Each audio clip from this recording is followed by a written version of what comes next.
Hello and welcome to the Blizzard Watch podcast. I'm Matt. I'm a host, and with me this week is my other host, Joe Perez.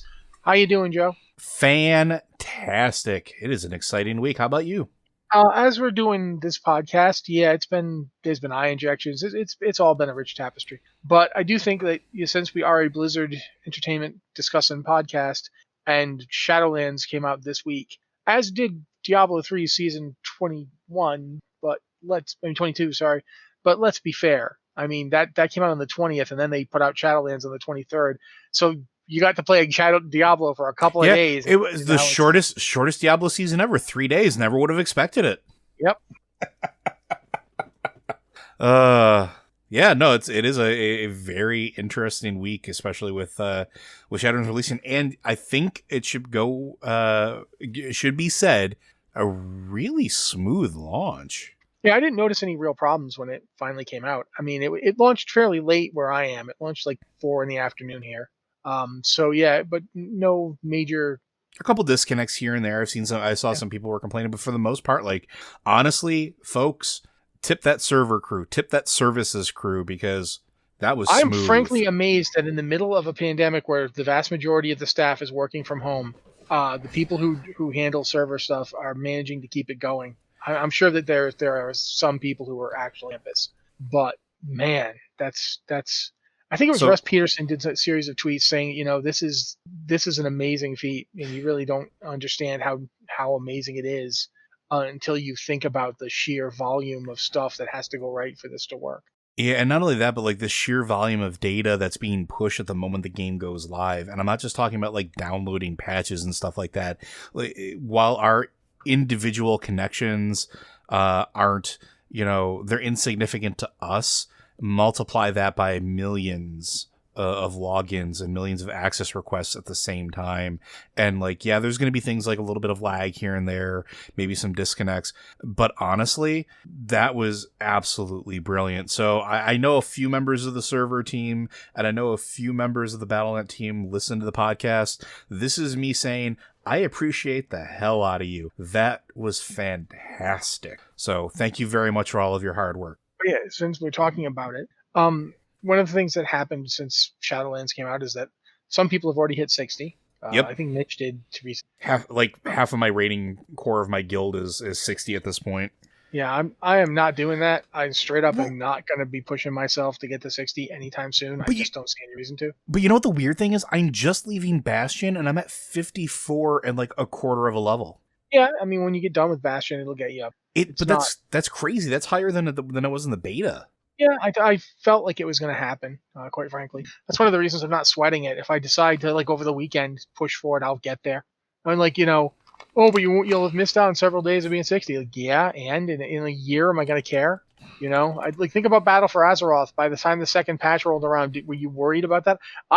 Here's something that happened in Battle for Azeroth that has colored my thinking on this subject. I pushed a Death Knight to level 120 as fast as I could, and played that Death Knight for like a couple of months and hated it, and switched back to Warrior, and then I had to level my Warrior up, and then that became my main again. I was playing a Warrior as my main in Battle for Azeroth, and it was like, okay, that proved to me that I never have to worry about this. Like, you can always catch up. You can always do the stuff and get the gear and get the rep, and it'll be fine. There's always more time for it, right?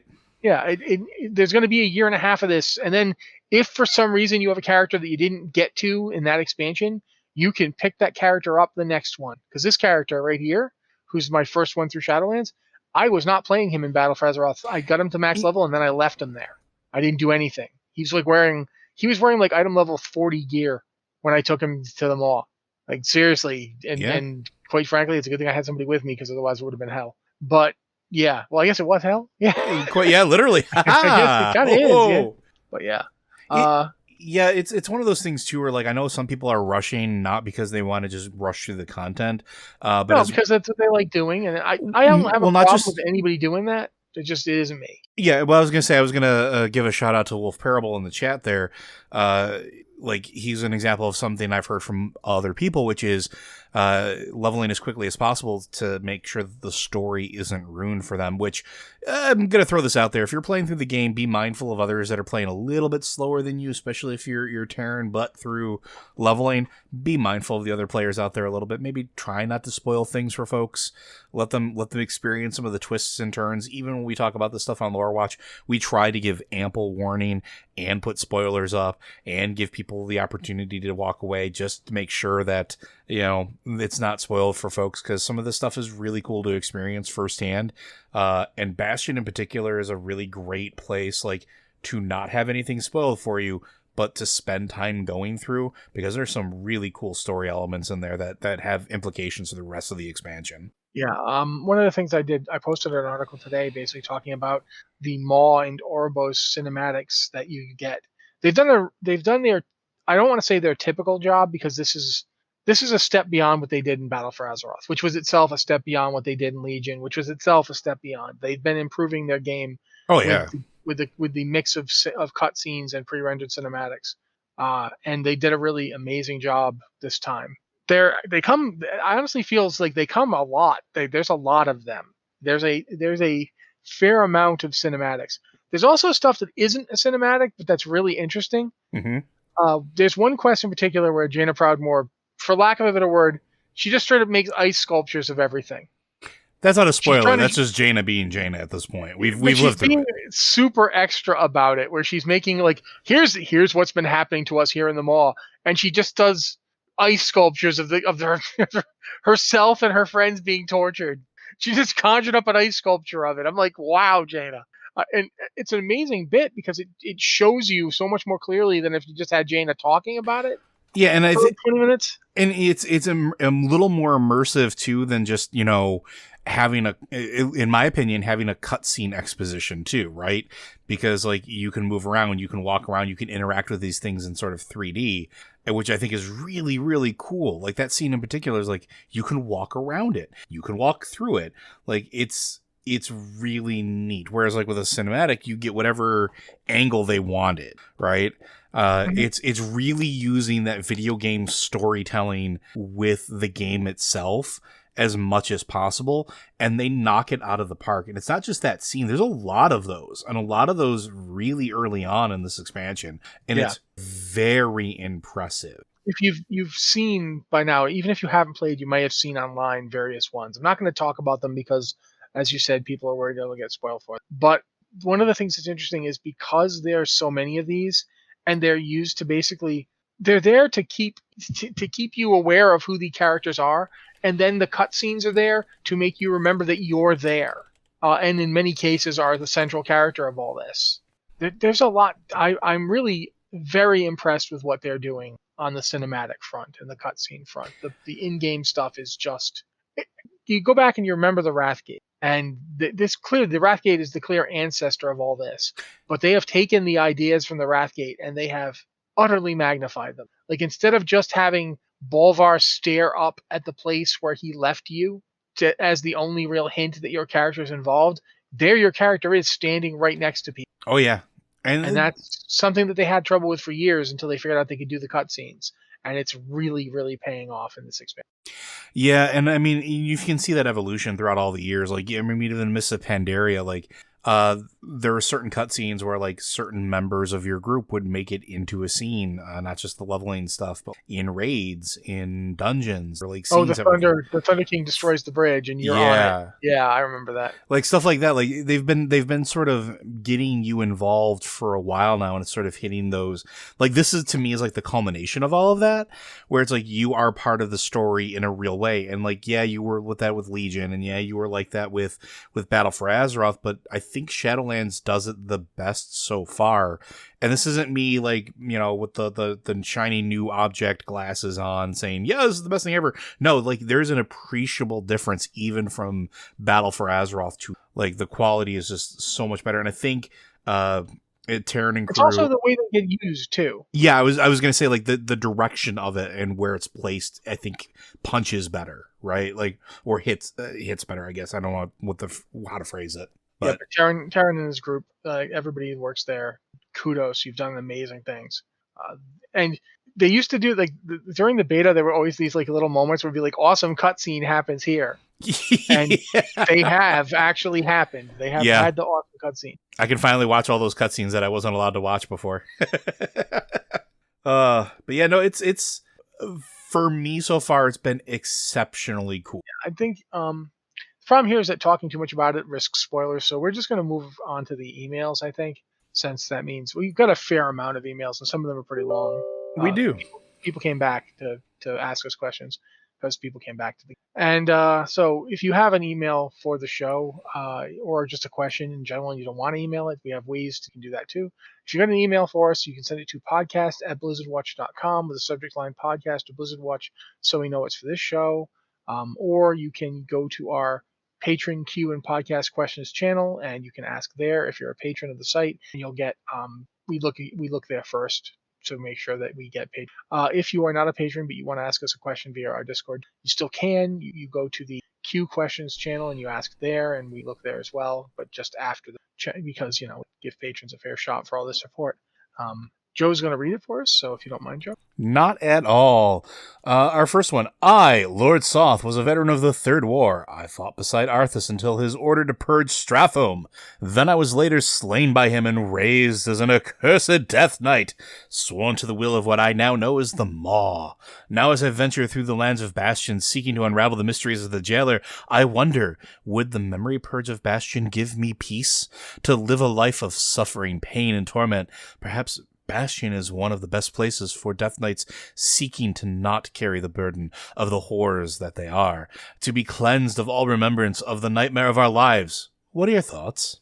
Sure, go for it. Maybe. So the question is it the memory that causes Death Knights to always feel that torment and pain that we talk about, where, causing torment and pain is the only thing that gives them peace? Or is that just part and parcel with the fact that they're undead raised in a very specific manner that doesn't matter if they remember or not, that's what's going to happen to them? Also, yeah, I don't know the answer to that question, although it does definitely seem to be implied that it is inherent to their nature to have to do those things. Mm-hmm. It's not just because they have bad memories. It's because the necromantic power that animates them requires them to make others suffer as well as themselves. Yeah, read the new short story that just came out about the Death Knights in particular, and the whole Bolvar and everything else. If you haven't already, our good friend Lord Soth, but it makes it very clear that that's a constant struggle, even for Darian Morgraine, who is arguably one of the more well-adjusted Death Knights. I don't know if that's how to really phrase it, but he's the most used to it out of the current roster, I think. And even he's been through heck and back. Even they talk about everything from like how he was able to retain control of himself, things like what happened at Lightsoul Temple, how that factors into it, and the fact that even now he still struggles with this desire to do harm. He has, that's part of his being, to fight, to be aggressive, to cause and inflict suffering. So I don't know if Bastion would really purge that from them. I don't know. It depends on how that process works. Like, going through Bastion, we know that they rip some of that out of, that soul. But how does that work with the Death Knight? We still don't know. It goes back to the Forsaken thing. We still don't know what happens with the Forsaken when it dies. It could be the same thing with Death Knights. Haven't uncovered. I don't think we encountered a quote unquote Death Knight soul in Bastion at all, did we? Out of all the weird NPCs we found. Not yet. I mean, unless you're playing a Death Knight, and then again, you're not dead unless you are. I mean, Death Knights are dead, but you know where we're going with this. You're not in Bastion because you're a soul who's been sent there by the Arbiter. You're in Bastion because you're trying to unravel the mystery of what's really going on. Yeah. And it's really hard to get the Kyrian to grasp this concept, because, I mean, spend a lot of time and really get it. As far as we're talking about with Death Knight's forgetfulness, I mean, it might help, or you might start wondering why it is you just randomly feel the need to hurt people all the time. No. Wow, I'm a real jerk. Yeah. Is that even going to be the case? If they purge you enough, are they going to just will they eventually pull your soul out of your body and purge it entirely? Because keep in mind, all the aspirants and people you meet are dead people, as in they died and they moved on. They passed into the Shadowlands and their spirits were judged. Whereas your Death Knight isn't that. So would you even still be a Death Knight if you were a Kyrian? So interesting enough, I'm going to pose a different thought on this. And Autoluke in chat brought this up, and I was going to go here with this as well. I almost think Maldraxxus would be more peace for a Death Knight. Not because it strips anything away from them, but Maldraxxus is all about being constantly in struggle and constantly being in battle. And if battle satiates the pain, it almost feels like an eternal life of battle would bring them the most amount of peace. It seems almost paradoxical, but it almost feels like Maldraxxus would be the best place for them. I mean, I'm not going to argue with your point. It seems perfectly valid. It just comes down to whether or not it would work. Does inflicting suffering on the dead, like, does it sate the need? That's something I don't know the answer to. Like, but you're not really if you're not inflicting suffering, do you get anything out of it? And that's like one of the weirdest things for me is like when I'm fighting the Kyrian and stuff in Bastion. Like, okay, what happens to these guys when I kill them? Yeah. Like, do they go somewhere? Do they vanish entirely? There's like these lion bird things here, and I'm killing them. Why am I killing them? Do their ghostly self then show up? Like, I just keep trying to tell myself this is nothing but a sack of anima. This is nothing but a sack of anima. Yeah, there's a lot to think about in terms of all this. I definitely think it would be interesting to find out if if a Death Knight's in Maldraxxus, they kill somebody, and it's like, yeah, you don't feel anything. Like, oh.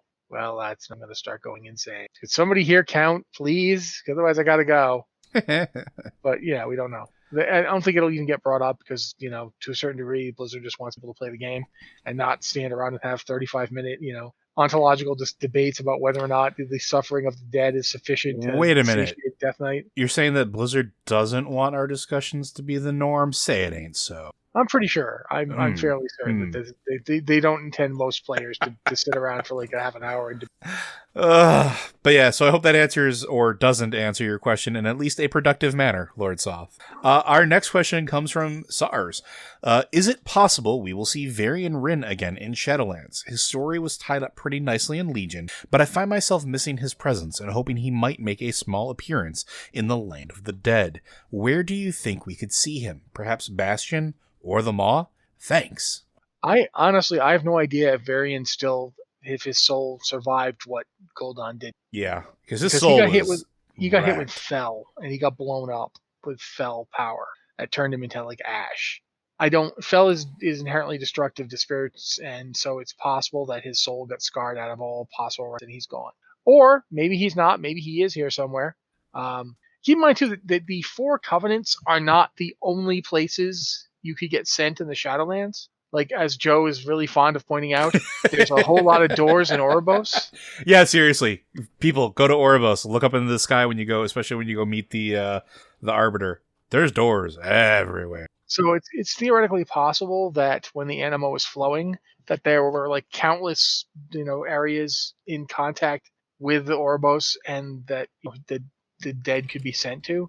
For all we know, Varian's in some kind of like, heaven. It's a great place to be, and he's there with he's not in. They didn't think he needed reconditioning. He didn't need to sacrifice anything else. He didn't need to serve anything else.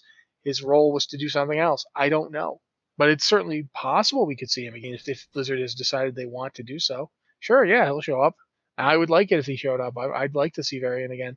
I'd like Varian and Anduin to get the scene they didn't get. Yeah, and I agree. Like, it's one of those things I was thinking about, especially as progressing through like the story and doing the interactions. It's like, this would be a really nice way for Anduin to get some form of closure. Something I don't think he's going to get otherwise. And I honestly also think that Anduin should get to meet his mother. Oh yeah, absolutely. Who he's never met. So 100%. It would be great if the Varian basically shows up and says, I've brought someone for you to meet. There's Tiffin, and she gets to see her son, who's now King of Stormlight. That would be nice. I'd like that to be well. But I don't know. I'll shut up so Joe can talk about Varian. There's some interesting things early on in Bastion that make it a possibility that we might see him later. And I this is not spoilery territory, but if you go through the entirety of the side quests as you're leveling, you'll see it. The Shadowlands is not untouchable by all the other forces like we've been led to believe. And we've talked about this a bit on Lore Watch with the light and void and everything else.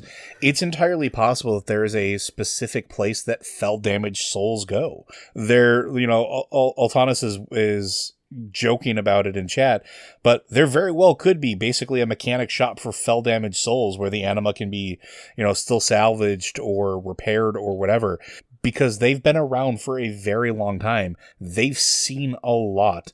And that's one of the things you get a very like in the face feel for when you're playing through Shadowlands is like a lot of these beings you're interacting with are ancient.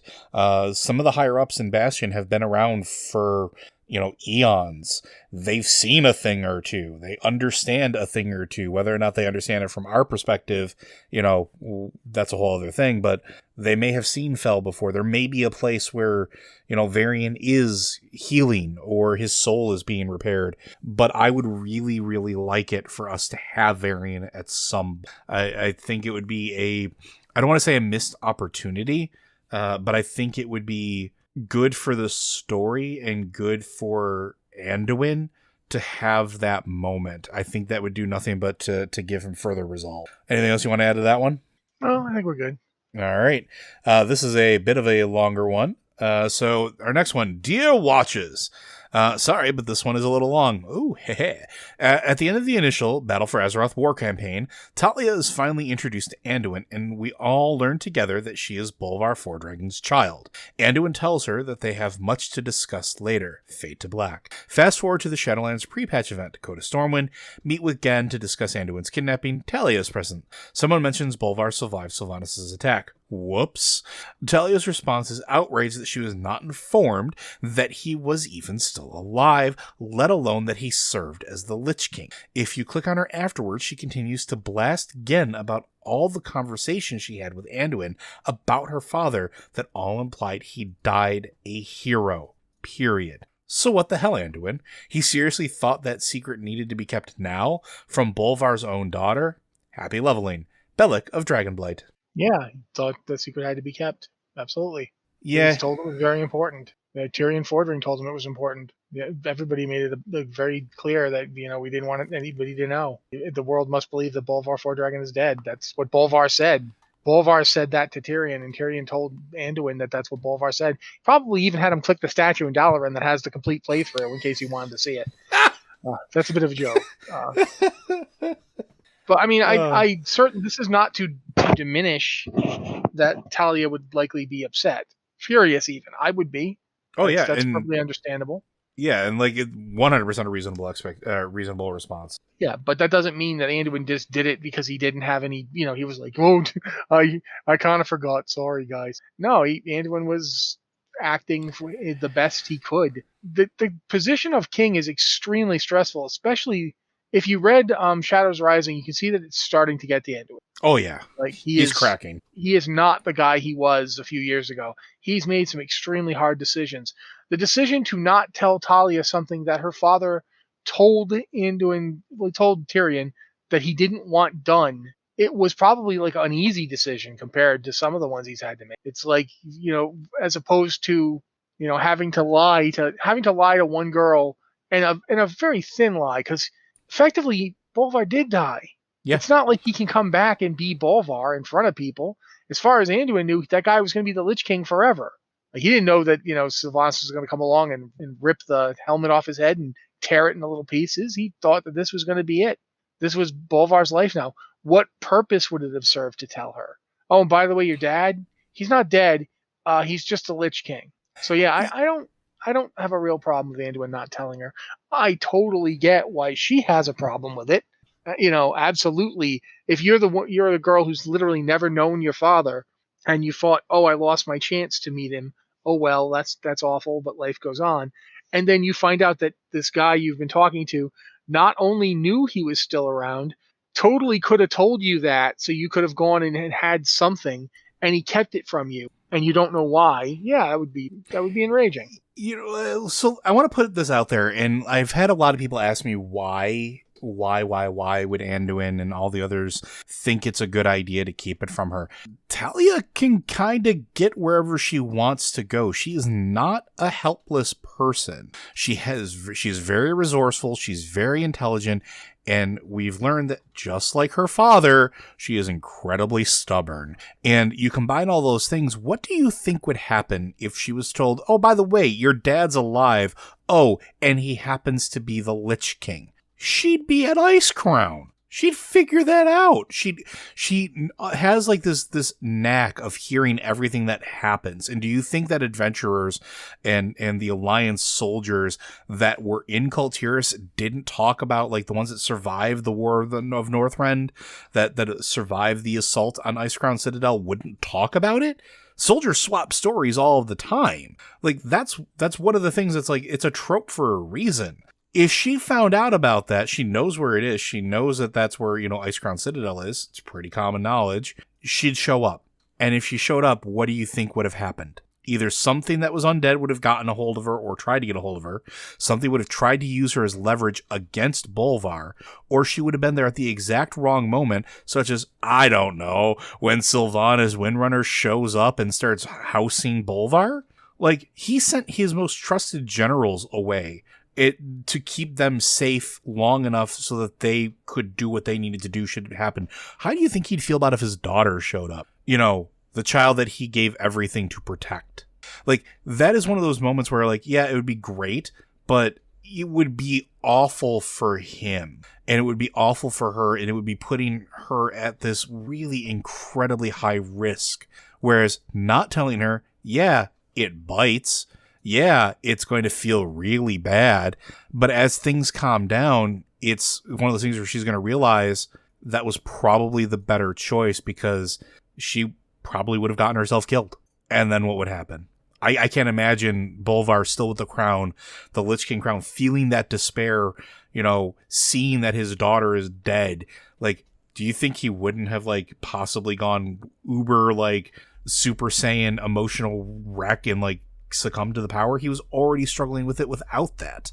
Like, it was the right choice, and it was a heavy choice, and it was one that Anduin and the rest of them made, and even they didn't have to like it, but it was the right thing to do. So yeah, it stinks, but it makes sense in context of what probably would happen afterwards if they weren't careful. Ugh. Anything else to add to that one, good sir?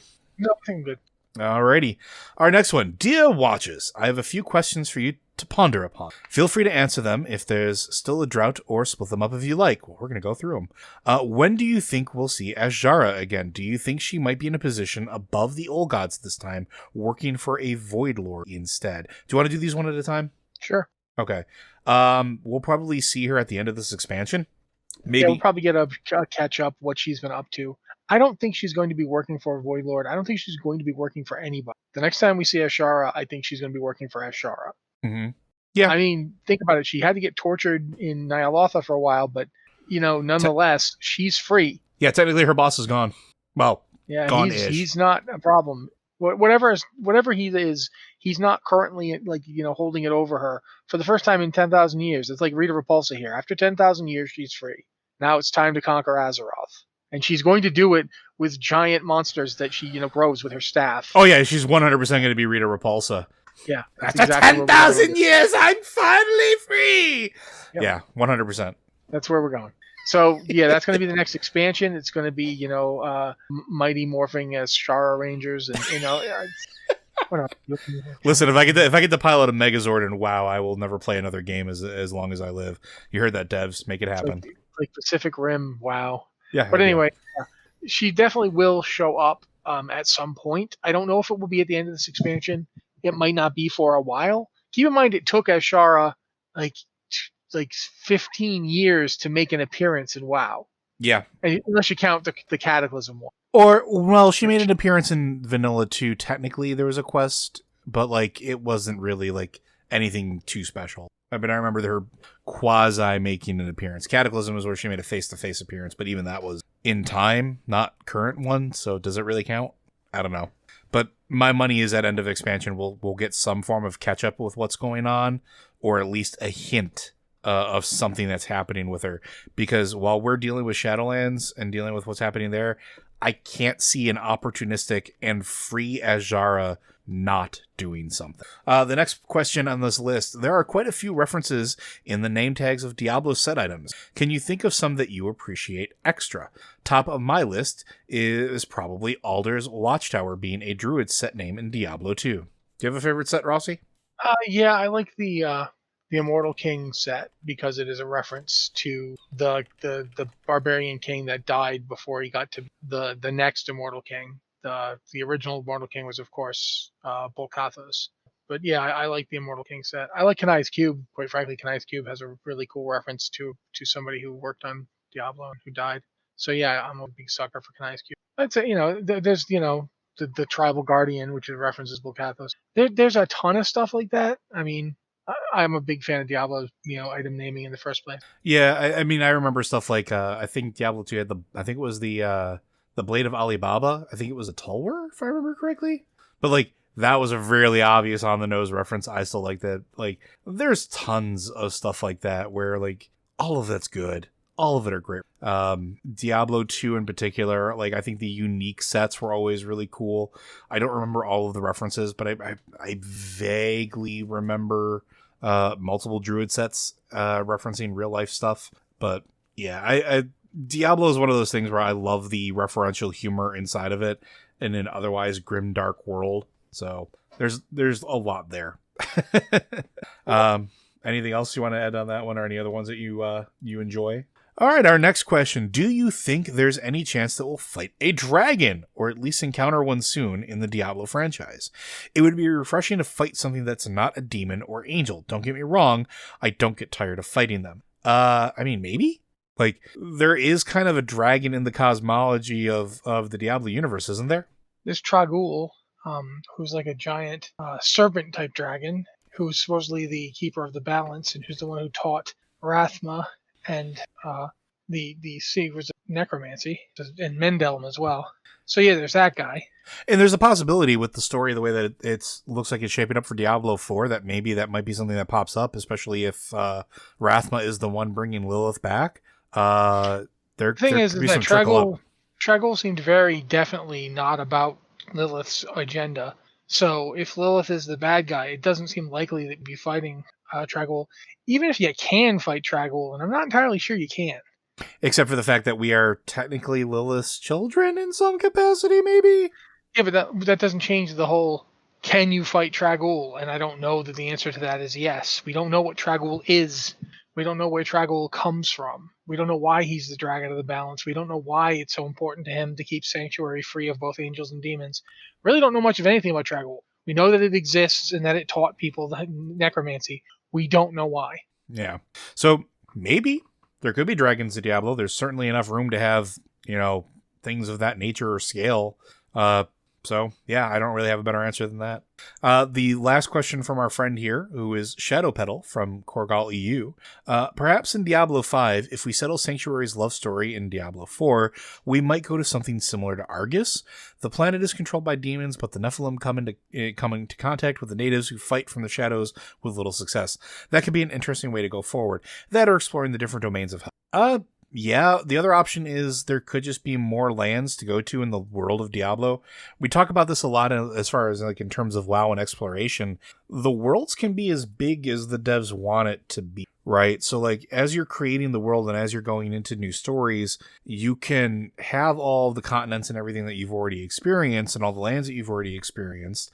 And there are some pretty well established Diablo maps for what we have right now, but there's nothing that says there can't be more, that there can't be other continents that show up or are shaped, right? Quite frankly, even if they don't add anything new, there's plenty of places we haven't been. Like, we've only seen little pieces, and we haven't been to the Skovos Isles, ever. Were they talking about us doing that in Diablo 4, potentially? They've talked about it before. But, I mean, we haven't been to the Skovos Isles. We haven't been to Tianza. There's lots of places we haven't been yet. You can still just go to those places before you have to add, like, a new side of the world or a new planet.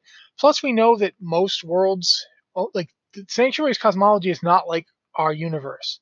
Like, there's no guarantee that the star that is the sun that is in the sky in Sanctuary is a star and that the world orbits it and that there are other ones.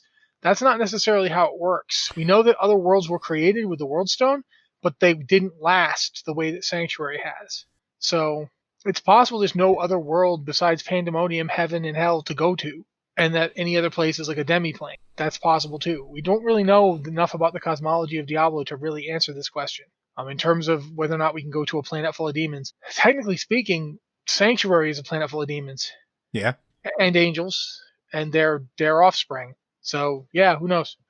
They could certainly put in more lands on Sanctuary if they wanted to. They could just say that they were like, across an ocean or something. I mean, yeah, why not?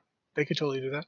Yeah. I just think that even if they didn't want to do that, they don't have to. They could just plain old send you to places from Diablo that we haven't been to very often. I mean, we haven't been to most of Candoras. Mm-hmm. We've been to one area of Candoras where the king had his chalet. We haven't been to the rest of the country. We've only been to, that's the thing about Diablo, is you only go to certain places. Diablo 4 is going to be unique in that it looks to be much more of an open world type experience where you go to a bunch of different places. I don't know if how much of Sanctuary it's going to explore. So who knows? And also, remember, keep in mind, Diablo Immortal is coming out, and that might show different places that we haven't been to in a while. Yeah. So there's that to keep in mind too. Yeah, there's lots of opportunity for what's already been established, but again, like I said, if they wanted to go elsewhere, they could. So who knows? Our next question comes from Riptides, who is a Pandaren Death Knight on Shuhalo. Question for either podcast. Hello, Watchers. After listening to the latest episode of Blizzard Watch and Lore Watch, and the talk about how we don't quite know what the jailer's motivation is, a few ideas popped into my head. They could all be totally wrong, of course. If we theorize that the jailer was put in place by the first ones, is it possible he's breaking the machine of death to get one of them to return so he can free himself from his role? And further, is it possible that Elune could be one of the first ones, and specifically the one he is trying to draw back into the Shadowlands? With a focus on the burning of Teldrassil as opposed to other Alliance races groups, is he deliberately trying to get Elune's attention? As was mentioned by Rossi, the reason we haven't seen her yet despite everything going on in Azeroth is she is possibly busy elsewhere. Could all be nonsense, but maybe there's the seed of something there. Thanks again for all you do. Well, I think it's pretty established. Just if you've played through any of Shadowlands, the Maw sets up pretty clearly that he wants something from He's the looking people, for something in particular. And none of the people that he was currently holding had that thing, but somebody might have it, and that somebody might be the people who have gone through the Maw and actually were able to leave using. I'm just going to say it. Maybe this is a slight spoiler. There's a first one portal, and you, the player, go through it, and it's a surprise that you're able to, and that might be what he was looking for this whole time. That might be what he wanted. It certainly seems to be heavily implied that that was part of his plan, and now that it's actually happened, he's not unhappy. So yeah, we don't. It might not be as simple as trying to get the first ones to come back, but definitely he wants something, and that it's something it seems to involve. It gets mentioned multiple times that various people are afraid that the Maw is breaking down. That's pretty early on. I don't think that's a spoiler. Yeah, and that the Maw is breaking down, and that the banished one might soon be free, and they're terrified of this. They do not want this to happen. Now, so far, we're under the impression that the banished one is the jailer, but maybe it is, maybe it's not. We don't know for 100% sure yet. Mm-hmm. It certainly feels like it is, but I mean, imagine that there's something even worse in the Maw that's been banished there, and that might get out if the jailer gets his way. Maybe we don't know. I think it's probably just the jailer. I think they're talking about him, but we will see. Yeah, and I don't know. There's definitely a possibility that he is trying to get one of the first ones to come back, and yeah, maybe, who knows? This could all be bait for it. There is also the possibility that Elune is among them, but we've talked about this a little bit before. We still don't know what Elune is. We talked about it on this week's Lore Watch, which, if I'm going to go ahead and shamelessly self-promote, if you haven't listened to it, it should be going live right about, I think, today for patron supporters, if it hasn't already gone yesterday. So if you're a patron supporter, go ahead and give it a listen. It also was the basis for the really awful thing that I photoshopped together for the Moon of Terminus as Elune, with the slight modification at the prompting of Rossi. I did not prompt you to do that. You totally 100% did. Everybody heard you. It's recorded. It's recorded. They know I didn't prompt you. But it's possible that she could be one of the first ones. We don't know what those are yet. And I think that's sort of like, that's the big, or I wouldn't say the big, one of the big mysteries that we're trying to solve this expansion, right? Who are the first ones? What were they? We know that they had a hand in shaping the Shadowlands. We know that they were involved in casting the jailer into the maw, and forming that prison. So, like, were they something that ordered the rest of the universe? We talked about this a little bit on Lore Watch. Like, we know that the Titans didn't order the universe; they ordered planets. How did that happen? Were the first ones involved in that? It's entirely possible, as Alora for Reals pointed out in the chat, Asians, which Final Fantasy 14, yeah, could be 100% something like that. Who knows?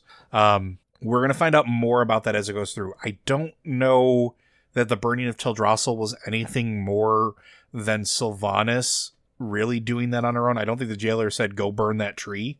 At one point, I thought that might have had some significance, since the world trees tended to be almost like stopgaps for places of really great power.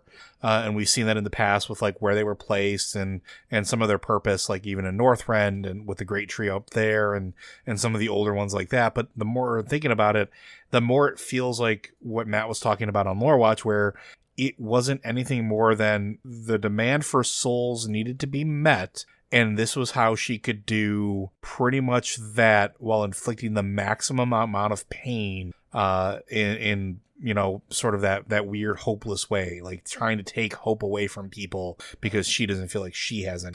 It felt very retaliatory, not like a commander, right? Like it was her choice. But yeah, maybe. And maybe Elune is busy elsewhere. Maybe Elune will make another appearance later. I actually kind of hope she does. Again, because we know that there are ties there. We've talked about this before. We know that there are ties to Ardenweld. We know that there are ties to the light inside of the rest of the realms, like Bastion. The light even touches Revendreth. Like, it's very complicated, but yeah, could be nonsense. Could be something there. Maybe the jailer has a grudge match with Elune. Maybe Elune, it was made out of the piece that's missing from his chest. Maybe she's the bright side and he's the dark of the moon. Who knows? There's a million things that could happen, but we'll find out more later, I'm sure, as the expansion rolls on. All right, our next question. Hey there, Snowflake Observers. I noticed that WoW World has absolutely no technology progress in 10k years. What kind of in-game excuse for this can you come up with? Sluggle Kitten. I'm going to call BS on that. Yeah, I'm going to say that's not true. Like, you can chart it just going from Warcraft 1 to now. There's been plenty of technological advancements. I mean, if you're saying that 10,000 years ago, the Night Elves had magic and a lot of it, they didn't really have technology like beyond a certain point. They didn't develop like big steam engines and stuff because they didn't have to. Yeah, they didn't need it. The empire of the Night Elves was magical to the point where the Pandaren sent them an empty box as a reference to just how dependent they were on magic, and they didn't get it. I mean, it's that they were that level of magic obsessed. Obviously, a lot of groups on Azeroth had very advanced technology. Like, for instance, the Titan Forged, the ones that were up in Ulduar and in other Titan facilities, had very advanced technology that hasn't really advanced. But in terms of the people of Azeroth, they absolutely have. If you're wondering why they're not more advanced than they are, keep in mind that there's been how many horrible world-shaking disasters? Like, the people, like the humans of Azeroth, for instance, spent several thousand years in squabbling tribes because the place they came from got sunk under the ocean and they were stuck in a little part of it. Mm-hmm. The Night Elves, like I said, Night Elves didn't have technology beyond a certain point and didn't care for it. They had arcane magic, and then when they dumped that, they went straight to nature magic. Like, they were happy with bows. Bows work. I got my riding cat. What do I need? But dwarves have definitely made technological progress ever since they woke up from their imprisonment. Gnomes, same thing. You can see there's lots of technology. There's technological advancement. It hasn't been a steady development. Comparing it to humanity, if you go back 10,000 years, humans for like a solid 9,000 were basically using pointy sticks. Like, we didn't develop anything more advanced than pointy sticks and a way to throw pointy sticks. We had atlatls and then we got bows, and that was it for a long time. Like, for the vast majority of human existence, we barely advanced. It's just technology is something that increases applicatively. If this generation has this thing now that thing exists and maybe we can improve on it and maybe we can't. A lot of times technology doesn't improve because there's no reason for it to. Yeah. Like trains are still like trains are very much more advanced than they were, but they still are basically a big engine that pulls itself along a track. There's maglev trains and stuff like that, bullet trains, but there's still good old fashioned, more or less unchanged trains from the 1800s that still run on our tracks because there's no reason for them to advance. They're only just now making self-driving cars. That's a technology that dates back to the beginning of the 20th century. Like 19th century there were cars. It sometimes takes stuff a while to get more developed. Azeroth has definitely had technological. Yeah, and I mean, like, and the gnomes and goblins are kind of my go-to for that, and which is, I guess, sort of the point of their races existing. But like, Let me ask you a question. Yeah, you're kind of an engineer, right? I have a background that mimics that. Yes. You ever think about the fact that gnomes are basically the concept guys, goblins are the test to destruction guys, Yeah. and dwarves are the actual engineers of Azeroth. They're the ones who do the actual building. No, I'm gonna say that the so you have gnomes. I would agree are like the concept pitchmen. Goblins are definitely R&D. I would say that dwarves are closer to DevOps production. So like. Yeah, that's pretty much how that works. Yeah, Autoluke, goblins are QA. They're research and development. They blow themselves up for science. Yeah, no, that's pretty accurate though. That's pretty spot on. But like, yeah, I mean, they've had technology. Like even the Tauren. Like, think about this. I understand that it's a very simple machine, but it's still a machine. The great lifts that are there at Thunderblood, that's technology. The other lifts they've had in other places too. Yeah, you can't just ignore those. The Horde's got elevators all over the freaking place. Yeah, and looking at where Warcraft universe in particular, even if we just stay within the games themselves, the old naval units for the Horde used to be giant turtles. That was their submarines. That was their boats. Goblins had turtles. They don't have that anymore. They actually build submarines. You can literally go down to the dock at Dazar Lore, and there is a fully constructed metal nautiloid sitting there waiting to take you to Mechagon. Technology has advanced. It's not to our level. And that's one of the things that I think some people have been talking about is like, why aren't they at like where we are or after, so many thousands of years? And I think Matt has the right of it because the world doesn't need to. In our world, magic doesn't exist beyond, a sleight of hand or whatever the case is. I wish it existed. I wish, superheroes existed. I wish those were things. Those would be cool. But we had to compensate with technology to make up for a lot of that stuff. You're looking at a world where even their medicine is heavily magic based. Like, yes, there's poultices and alchemy and, there are surgeons and stuff like that. But at the end of the day, a priest or a druid or a shaman or a paladin can use magic to mend bones. So why do they need to worry about x-rays or, exploratory surgery or things like that? They don't. They're not necessarily.